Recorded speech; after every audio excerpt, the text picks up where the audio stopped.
नमस्कार बच्चों, आज मैं आप लोगों को ग्रामर पढ़ाऊंगी। ठीक है, तो आप लोग उसके लिए क्या कीजिएगा, टेक्स्ट बुक की आवश्यकता नहीं है।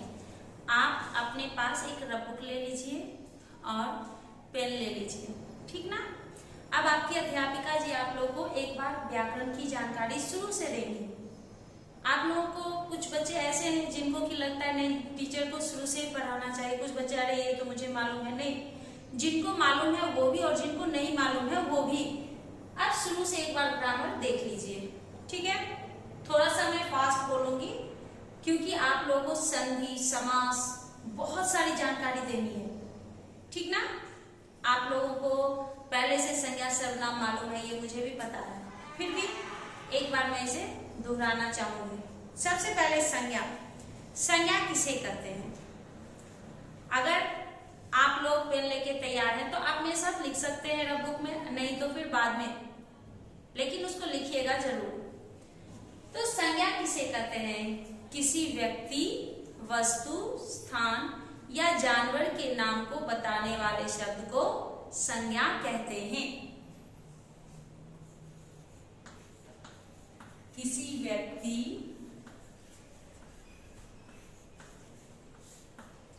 वस्तु, स्थान या जानवर के नाम को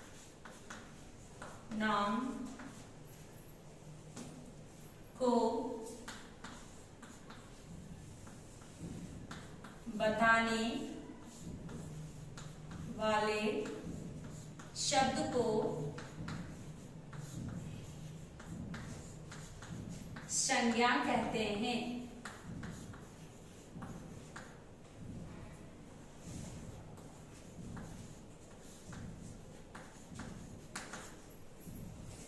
जैसे राम, किताब, गाय, पटना आदि।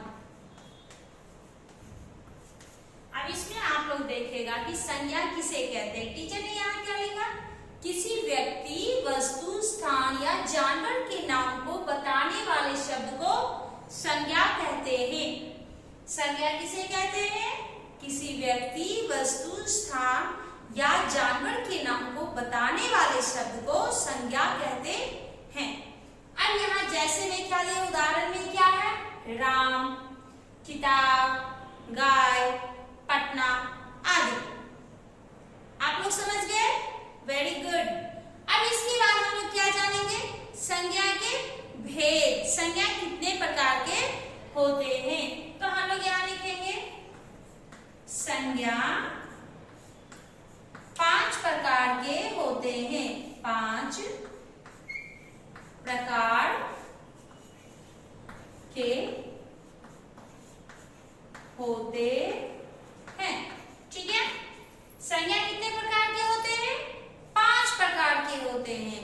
अब उसके नाम मैं यहाँ लिखूंगी। नाम लिखने के बाद फिर से मैं आप लोगों को उसकी परिभाषा बताऊंगी।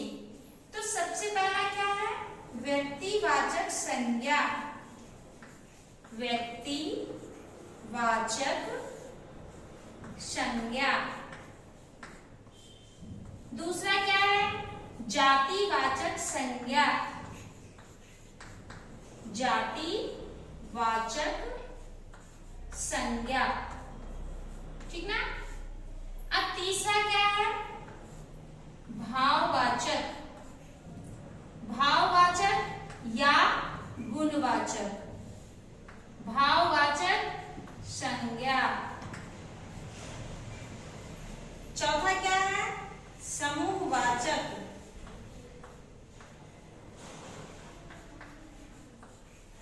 समूहवाचक संज्ञा। और सबसे अंतिम यानी पांचवा क्या है? द्रव्यवाचक।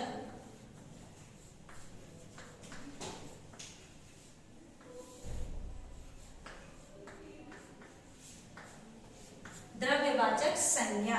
अब आप लोग देख सकते हो संज्ञा किसे कहते हैं, संज्ञा के कितने प्रकार होते हैं।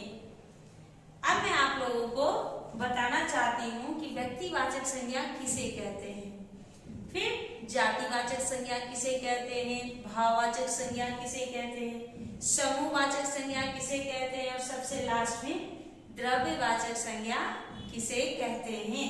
तो आप लोग ध्यान पूर्वक इसको लिखिएगा, ठीक है। अब चलिए, अब मैं आप लोगों को आगे बताती हूँ।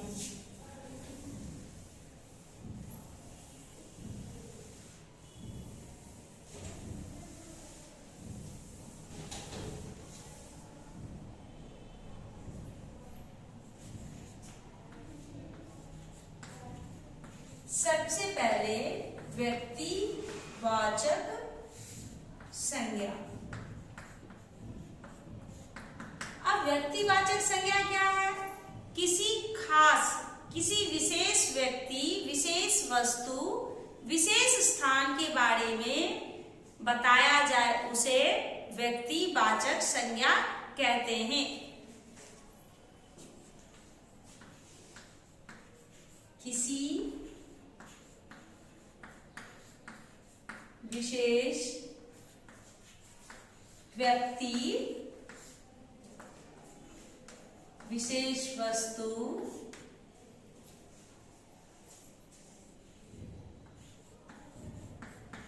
विशेष स्थान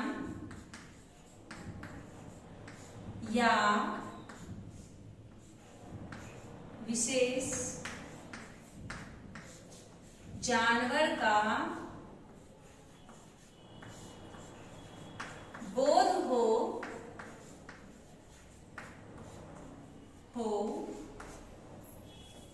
उसे व्यक्तिवाचक संज्ञा कहते हैं। व्यक्तिवाचक संज्ञा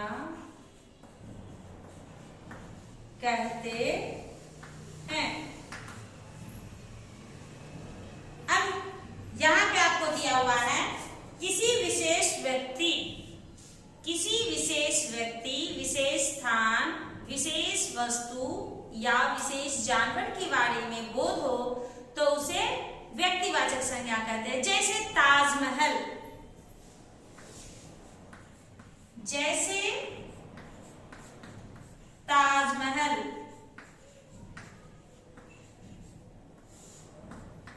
रामायण,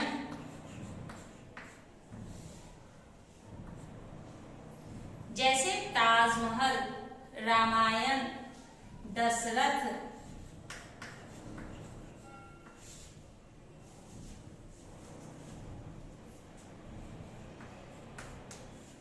आदि। ये क्या हो गया, ये आपका व्यक्तिवाचक संज्ञा, ठीक है। अब हम लोग आगे बढ़ेंगे। अब आगे हम लोग क्या पढ़ेंगे, जातिवाचक संज्ञा। अब आगे क्या पढ़ेंगे, जातिवाचक संज्ञा।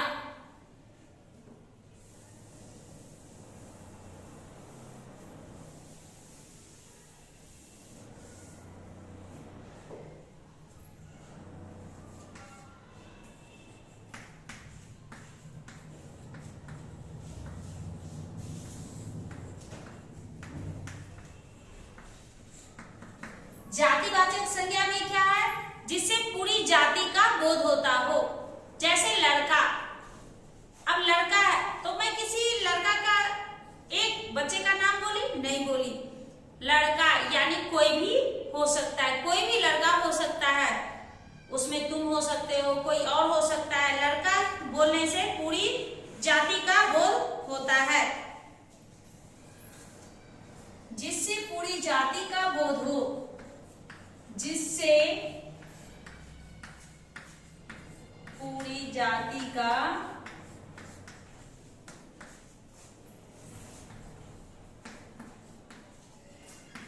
बोध हो, उसे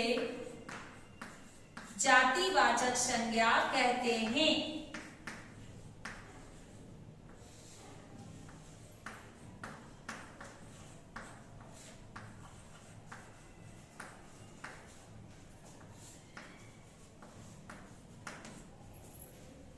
जिससे पूरी जाति का बोध हो उसे जातिवाचक संज्ञा कहते हैं। जैसे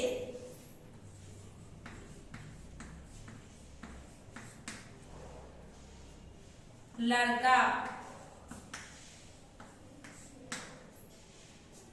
जानवर, किताब आदि।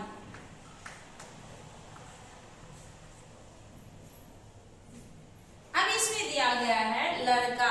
मैं आप लोगों को पहले ही बताई, लड़का किसी का नाम नहीं लिए, यहाँ पे बोले लड़का, कोई भी लड़का हो सकता है।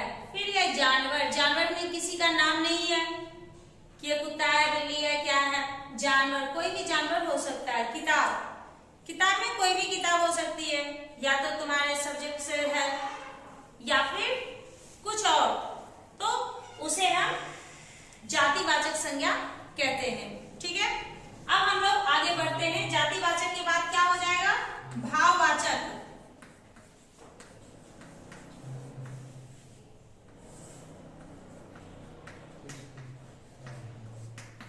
भाववाचक संज्ञा, भाववाचक संज्ञा में भाववाचक या गुणवाचक दोनों में से जो भी आए उसे आप लोग इसे लिखेगा। जिससे किसी का स्वभाव, किसी के गुण, किसी के दोष, उसकी जानकारी मिलती हो। किसी का भाव,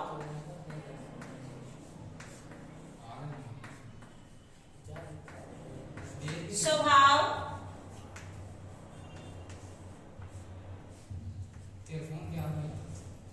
गुण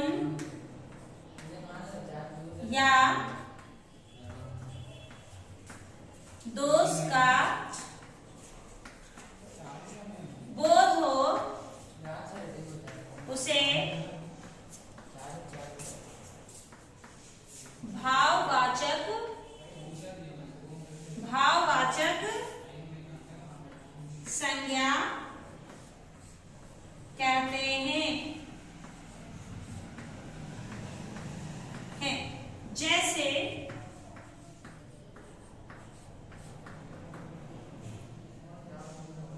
महानता, दया, क्रोध, सुंदर,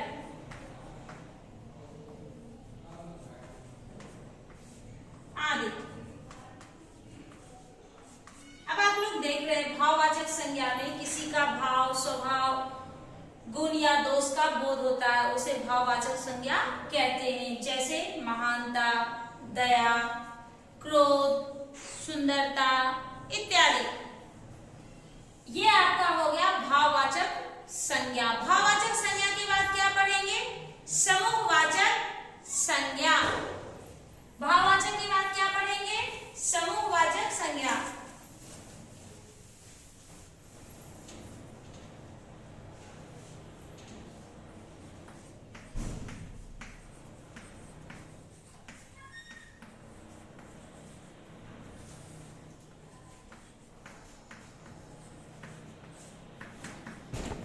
समूहवाचक संज्ञा में क्या होता है कि पूरे समूह का बोध होता है, पूरे समूह का बोध होता है।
नहीं। जब तक उसमें बहुत सारे नहीं आएंगे तो सेना तैयार नहीं होगी। परिवार, किसी भी एक इंसान से परिवार बनता है? नहीं बनता है। झुंड, झुंड कब कहेंगे?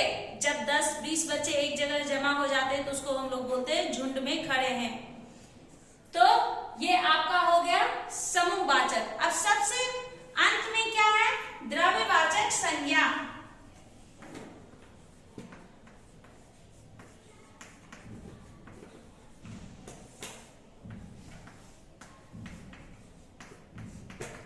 द्रव्यवाचक संज्ञा, इसे हम माप और तोल सकते हैं।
द्रव्यवाचक संज्ञा में इसे माप या तोल सकते हैं और इसमें धातु भी आते हैं, जैसे सोना, चांदी, घी, तेल, नमक इत्यादि। ये सभी जो है द्रव्यवाचक संज्ञा में आते हैं। आप लोगों को मैं 7वीं कक्षा में भी ये पढ़ाई थी, इसलिए इसको मैं एक बार दोहरा दी। आप लोग भी इसको दोहराइएगा घर में।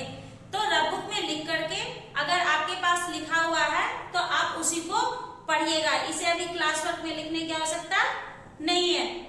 ठीक है, अब अगली कक्षा में मैं आप लोगों को सर्वनाम की जानकारी दूंगी। सर्वनाम के बाद क्रिया है, काल है, वो सब आपको पढ़ना है। तो इसके बाद आप लोगों को मैं सर्वनाम पढ़ाऊंगी। तो आप लोग इसे लिख लिए। चलिए, अब मैं आप लोग को होमवर्क देती हूँ।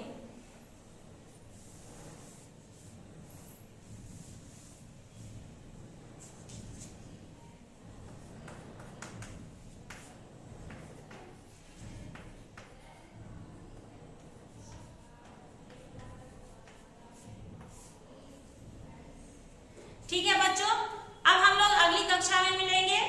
धन्यवाद।